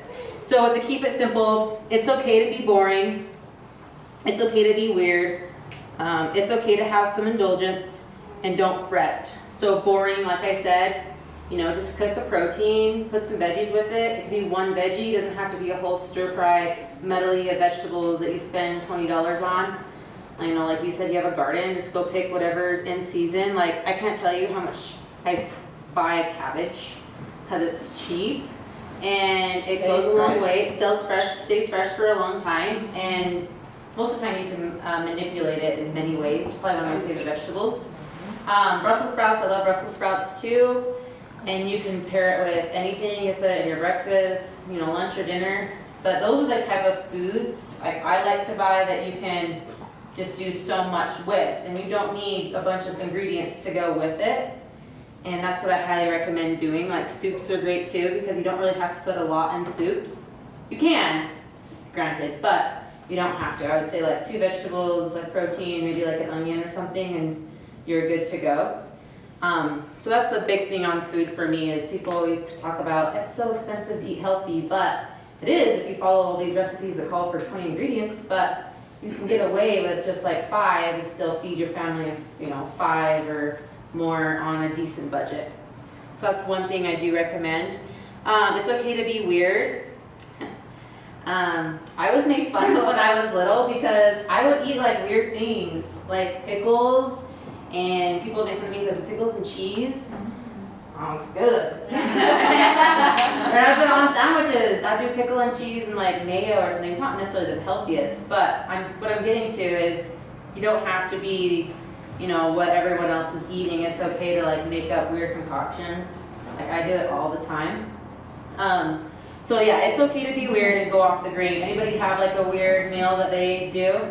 I do scrambled eggs with cottage cheese and salsa. Oh, really? So do you put the cottage cheese into the pan, or do you put that off to the side? After, yeah. Well, I'll make the scrambled eggs and then I'll mix it together in a bowl and eat it after the eggs are cooked. I like cottage cheese. I'll have to try it. I do too. It's good with fruit too, like that. Yeah, It's good with everything. It really is. Peanuts in there too. So good. Anybody else have like a weird meal? Nice. So it's just funny. I love that you said keep it weird, because I have a 13-year-old autistic boy, and that's like our thing is like keep that shit weird because he is a weirdo. Yeah. He loves, and for years and years and years, he has loved things like pickles, mustard, vinegar. He legit would take a bottle of vinegar and he would sneak it under his bed and he would pour capsules and he would just I used to do that as a kid. That's awesome. He's And I just would always drink had Italian those dressing. weird- He I likes love this. it. Yeah. Italian dressing? And other kids would look at me and be like, what are you doing? That's so weird. And I'm like, the dude is weird. Like, it's cool. Like, I love it. And it's good for him. I love that. Yeah, it's not nothing. Yeah. That's cool. I love it. I like to get creative, so I'll see what's in the fridge and like try to make something out of it, like mix the things and. Leftovers and stuff, is that you're saying, or Yeah, yeah, or just a veggie with this or that, like, I make this chicken broccoli casserole over rice. And it means. That's telling us to go eat lunch. Yeah. It's 1 o'clock. It's like, if you haven't eaten today, you probably should. Oh, thanks. I just know it's 1 o'clock. We'll eat in a couple hours. So instead of broccoli, chicken broccoli, we had cauliflower. So I thought, we'll do one of those where I'm just using the cauliflower in it. It was actually really good. It was almost better. It was so good. But I like to see what's in there and make sauces out of it. I mean, I do, it sounds weird, but a lot of times they turn out really, really good. Like turkey, like I was gonna make some leftover turkey sandwiches and I put cranberry sauce on it and pesto. And oh my gosh, you guys, the best. Like seriously good sandwiches. Yeah, to moisten turkey, it just was so good. So I like to get creative. I should probably write them down because a lot of them I forget about, but they're really good. I'm curious to what you would debunk when it comes to some of the fad diets that are out there, because I took Weber State's nutritional course, which it was a hard course, but really educational because I have a mother that has done every diet under the sun. And I mean, she would come, like the latest fad, whether it's the coconut oil, which I know coconut oil is actually really bad for you. So, and that's what was great about taking the Weber State course, was that it took all of what is out there in social media and what, you know, some of these people come out with these books about just eating proteins or whatever, and it brought it down to the science of food in your body and talked about how certain foods are, it's no different than putting fuel in your car. If you put really crappy fuel in your car and how it burns, it's no different than the crap you put in your body and how your body's burning it. And everyone's so no carb, and but they totally debunked that in school. That carbs are actually, you need more carbs. That's what your brain is working off of, and how your body is fueling itself and helping break down other fats and things in your body. So what diet fads that are out there right now do you actually follow? Or What about the keto? Talk How about do the you see keto someone diet. healthy? Sorry, what? The keto. Keto? Yeah. A lot of This people is do. like really hard because whenever you're a trainer or a coach, you always get asked about nutrition. It's like one thing everybody always wants to know more about. And like I said at the beginning, it's so individualized. You know, carnivore, keto is really popular, low carb, like she said. I think they're great for certain people. Like I've met a lot of people who have disease, certain disorders, that their disease went away because they stopped eating carbs and put that into their system because their body didn't run great on it. And so it's a really hard one. I don't believe in, like, if it fits your macros, that's one you can totally cross out for me. I do believe with macronutrients, just because you have 200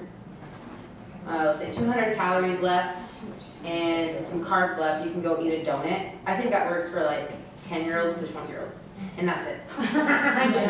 Yeah, like that doesn't work for people whose metabolism are, you know, a little bit slower. It only works for young kids. That's one I can totally throw out the door, I think, in my opinion. I do like paleo. I think paleo has some great things about it. I did it about 12 years ago. Did that in Whole30. Back then, they didn't have like a big fats section. Now they do, which is great, because I do believe that you need to have like those nice fats in your system, because I think they do have a place for your body's reactions, what happens inside. I do like keto for some things I don't. I don't like carnivore. Has anyone heard of carnivore? No. Basically, all you eat is meat. Have you heard of it? I think that's probably the worst thing. but I can't imagine I would suggest doing it if you're only gonna do it like, maybe like in a week or every like 8 weeks. Some Hard people on do your it. kidneys. Yeah, I think it can be really hard on your digestive system and you take a bunch of supplements with it. So if you ever decide to do it, just make sure you do it with someone that knows what they're talking about. Because yeah, like you just said, it's gonna be really hard on some organs. But for the most part, for me, you know, less processed is always better. Like she's talked about high fructose corn syrup. There's just a bunch of chemicals, ingredients nowadays that the FDA doesn't control. And so you don't know what you're eating. And like she said as well, going local, having your own produce is like key because you can control the environment, you know what's going in. Yeah, so like if ever I do grains is always a big one, like you guys said, carbs. If I was to do that, it would probably be like, we'll go over it, but basically like quinoa, carbs that you get from vegetables, sprouted bread's the best you can buy and eat. So if you ever buy bread, if you're like, I cannot live without it, but try to find sprouted bread. That is the key. It's less processed. It is digested different in your body. It's digested slower, so it's better. Do you think there's a misconception with carbs though? Like what you were saying, like people are like, I've totally cut out carbs, but there's good carbs for you. So like, that's really not what you're doing. You're just trying to eat better carbs instead of the bad carbs. Yeah, you can't completely cut out carbs from your No. diet. I live a keto lifestyle. I do not eat grain whatsoever. But the carbs that I do put into my body are natural carbs. Vegetables. Broccoli, Right. spinach. Because that whole stuff like nutritional that. class I totally don't- went towards like a plant-based diet is the most healthy way to really eat. And that, you know, chicken and fish is good, but red meat's really Bad. yeah, the worst fuel for your body at all. And I think it just depends on the person too. My husband started living a keto lifestyle and then I joined him, but his body has stopped processing the fat correctly. So he can't did his control liver that. go out? His gallbladder. Oh, his gallbladder. So there are things that you have to work based on your body. It's fine for me. I don't eat a lot of fat, so I'm not in full ketosis, but I don't eat grains. I don't eat sugar. You know, you have to find what works best for your body. I do believe it's not a one size fits all. Yeah. You know, it's kind of like, okay, maybe we have gasoline, but maybe one is Some better is on diesel. diesel. You know what I mean? Like, you know, like they're all gonna run. It's the same concept, Stay away from but fast food what's good for one might soda. not be good for another. Well, and there is a book I read a long time ago called Eat Right for Your Blood Type, and I don't know how positive, and I was vegetarian for a whole year when I was younger, and I think at certain points you can do that for so long, but sometimes we're supposed to eat red meat, like even if it's salmon, and I love salmon, but I did get very weak, and so I did incorporate it back into my diet, but I think it does matter, you know, for each person is different. I have a brother who's big into, you know, bodybuilding, whatever, naturally, but he does something called intermittent fasting, which is you're eating, but you're having long periods between meals. He's doing what I do by nature. I just did it before it was our Well, goal. when he invented that. When he eats, he I'm the eats founder. very healthy. He eats super healthy and clean, and he looks amazing. Like he entered Mr. Nevada years ago, and like, you know, of course he wasn't on my steroids, so he didn't win, but. Oh my gosh. But he's really, you know, healthy, but, so there's different things. I think there's balance in all things, and you can see how your body's reacting, and how you feel. But, yeah, I think it is an individual. And I think working with like your work schedule, like I would never tell Amanda, you need to eat 6 meals a day. Yeah. Like that's setting her up for failure. Right. For sure. So I think, yeah, it's doing what works for you. If you work, you know, 9 to 6 and you don't get a lunch break, then I'd be like, yo, you need to eat a good breakfast. And when you get home, you need to eat dinner. If you're, you know, at home with your kids more and you're having more at home time, then maybe you do like the traditional 3 meals a day. But my biggest thing is, yeah, eating when you're hungry. Don't just eat like out of boredom or the emotional eating part. You know, let your body get to that state that like, hey, I'm hungry now. Because I used to eat like 6 meals a day or more, and I hated it. It's like I was constantly freaking eating, and I really didn't see any body result change. I know some people do, like the bodybuilders, sometimes they go that route. But I think whatever fits correctly into your lifestyle is the way to go. So yeah, you guys are all sharing good stuff. So yeah, macronutrients. A lot of people like want to track their calories, but I'm not a big tracker. However, if you are struggling and maybe you're blinded to what you're eating, I swear some people will lie to me and tell me, yeah, I eat this, and this, blah, blah, blah. And I'm like, oh, well, you should be feeling good. Your body should be changing and not changing at all. And granted, it could be other things, but I'm like, okay, let's write down all your things. And I was like, okay, you didn't tell me about this. You didn't tell me about that. And so writing it down and seeing sometimes is the best way to go. But macronutrients, so your protein, your carbs, your fat, and your fiber, I would just suggest going over those things through your daily eating habits. So protein's a big one. Like if you're a plant-based diet, I feel like this one's where everyone always fails with, is protein, getting their protein in. If you're doing plant-based, I feel like it's the most difficult part because it's, you know, plant-based has a little bit less protein than animal, so be careful of that. But tracking it, 30 grams is I feel like the goal number per meal. Most science backs up that if you get over 30, like you'll see sometimes protein marketing like, oh, I got 60 grams per scoop. You really don't, I feel like you don't need it more. I feel like your body's just gonna do well with 20 to 30, so there's no need to fret to get so much protein, because I know that people out there say like, you need to get double your weight in grams or something like that, and I feel like your body's not going to synthesize and it's going to turn the rest into fat and then get processed different than it would protein, because protein is kind of like your building blocks. Have you guys heard that before? Building blocks in your amino acids and just help with recovery, build, and it's your house basically. If you don't have enough protein, your house is going to fall, it's going to deteriorate. You're going to have more likely causes of like osteoporosis, and you're not going to feel as strong. So these are some examples of the ways to get them. There's other ways too. This is probably like one of my favorite. If you're looking for like a good snack, this is go-to. It's just a pumpkin seed, but it's sprouted. So it's just a more natural, less processed way of packaging it. Doesn't have preservatives. Yeah. So most You like can probably find it at Whole Foods. or natural grocers. Or natural grocers, Yeah. You might even buy it like Smith's. I swear Smith's is totally up their game. Yeah, they have. Lots of stores are starting to like see that people want to be healthier, so I feel like you can find these golden charms and just like Walmart even sometimes. I'm like, screw it. You can spend $3 to $10 at Whole Foods. Anybody have questions on protein? No.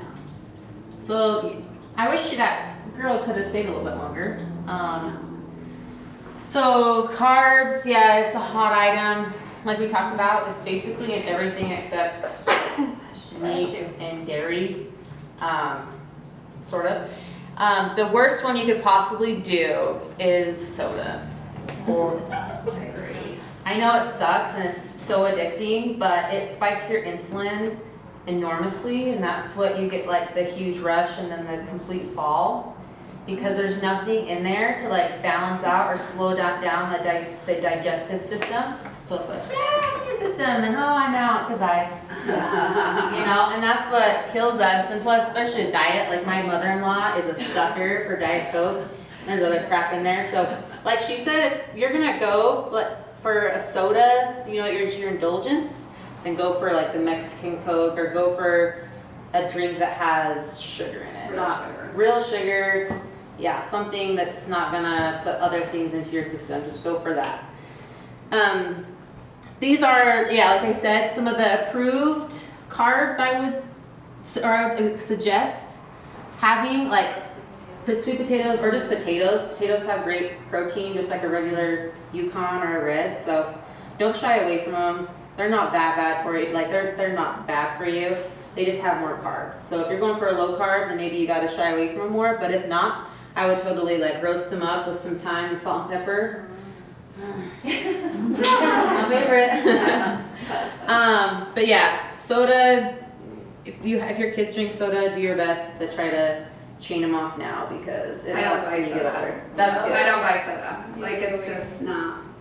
Nana buys it and sticks it in there, her Mexican soda, all the way up top, and then I'll see Kate snaking a soda. I'm all, what are you doing? Not very often. So one other bad thing about soda is the carbonation actually prevents your body from absorbing, I think it's magnesium and calcium. It is, yeah. And it's horrible on your joints. So think about kids and their joints. And they're growing. Their minerals, they're not gonna absorb them, so that's the other huge. That alone, if you improve that alone, because I used to buy soda, and I stopped a few years ago, and honestly, that alone completely helped Josh and I tone up and feel better. It should. For sure. I feel like if anyone. And you drink more water, like you're supposed to, you know what I mean? Yeah. So, it's just better.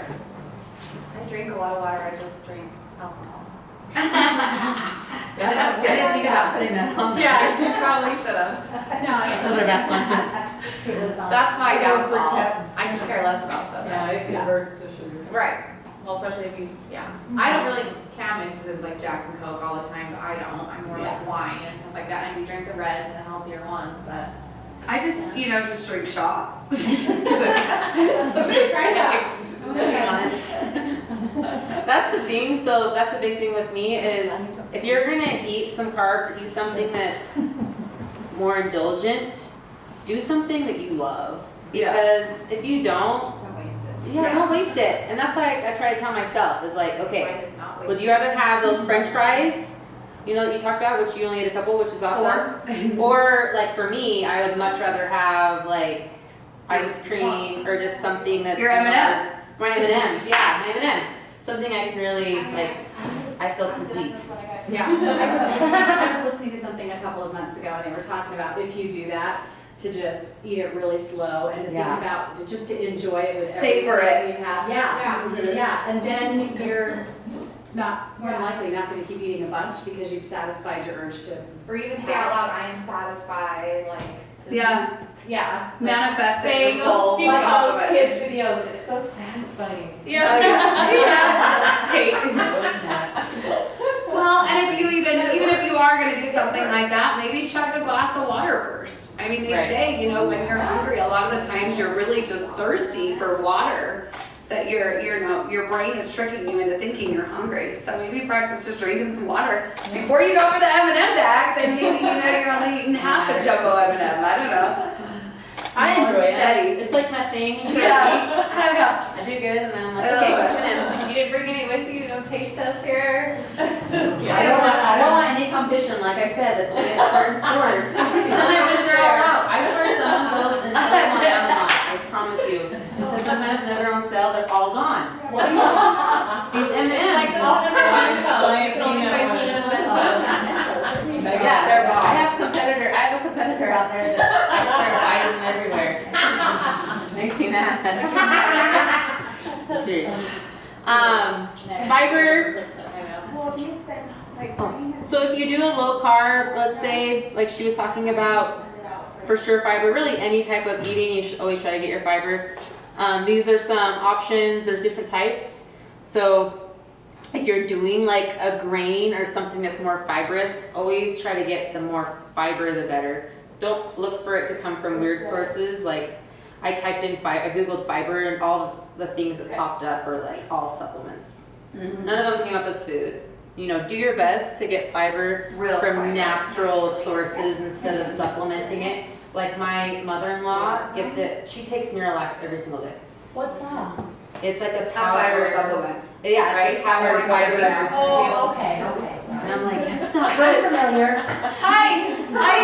Okay, so we have to talk about that later. I have the same story, but it was after my surgery and it was Josh to me. No. Twice. No. Yes. No. Yes. I was dying laughing because I already told these guys that story and then he posted that. I was like, oh my God. Yeah. Got you. Oh, poor Josh. I know. But never look at me the same. Yeah, so just do your best. Natural sources, broccoli, all these good kinds. There's different types of fiber, but basically all they do is slow down the digestive rate of what you're eating. So it's great because then you'll feel fuller longer. You'll have a better metabolism. Everything will just run on a better system. So avocado is a really good source of that, and asparagus. It's good, 'cause I eat like I eat avocado. I love avocados. Like, If seriously. you don't like avocados, Okay. then sorry. Yeah. I'm a huge. So fat's a big one. I don't believe that coconut oil is bad. Maybe I haven't seen something that she saw, but I feel like it's good for some things, especially remedies on your skin. I use it for my. I think it was the Or your difference teeth? between saturated Oh, fat. you were here. She said, you say it. She did. Oh, I couldn't remember, I was like, she's not. Yeah. Yeah, coconut oil, I heard is one of the worst, and that's why, and that was the same time I was going through that Weaver State program, was right when that was coming out of like being this huge thing. My mom was cooking everything in it. And they just came back saying like anything with that, like the saturated fat is more high in saturated fat, and that's why it's not one of the healthier oils. So. I think you could probably like overdo it, maybe. Yeah, with the I would oil. probably watch your. But yeah, I feel like there's still a bunch of science that's not confirmed, and that's how it always is. So right now, I don't feel like that, but maybe one day I'll change my mind. Like Yeah. olive oil is really good. Right.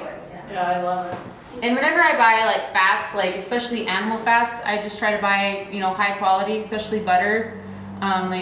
Eggs are really easy to find local. Lots of people, have chickens, so I highly recommend that. I do a lot of MCT powder or oil, like in my coffee. Remember that one powder stuff? Where did you get that? You can actually get it at Natural Foods now.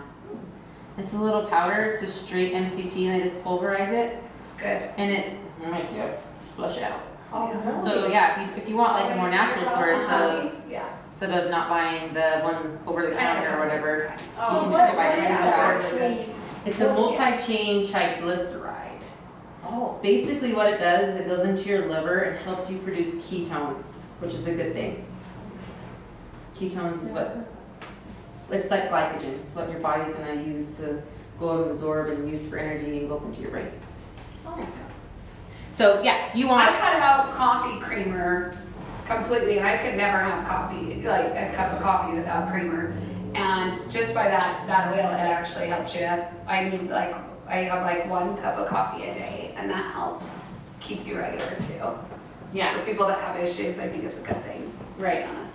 Does it taste good? Like, does it make your coffee? It doesn't really. I drink black kind of coffee, like- and she had me try it one day, and I was like, this is really good. Yeah. What is this? Some of them are It's not flavored. like super strong flavored, but it's good. Like you just. I like my creamer. You would like it. So Yeah, me I- too. That's my one So downfall, did my coffee I, cream. and then I just trained I'm gonna myself. get some. And yes, like to replace it. It's like, people with soda. You can add like cinnamon and pumpkin spice